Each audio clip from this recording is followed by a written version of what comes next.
आज त्यांचे भव्य वृंदावन झाले. त्या फळाफुलातून आज आवाज निघतो महात्मा फुले, महात्मा फुले.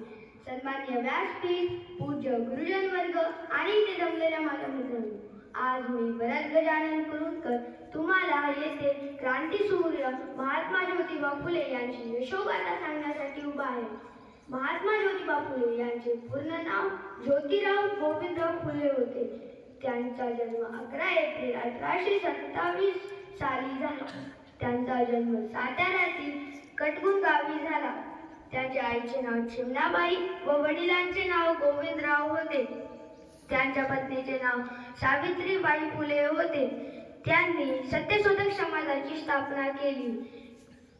महात्मा फुले हे थोर समाज सुधारक होते. त्यांनी पुण्याच्या भिडेवाडीमध्ये मुलींची पहिली शाळा उघडली. शेतकऱ्यांचे आसूड हा महात्मा फुले यांचा प्रसिद्ध ग्रंथ होय. त्यांचा मृत्यू 28 नोव्हेंबर 1890 मध्ये झाला. जय हिंद, जय भारत, धन्यवाद.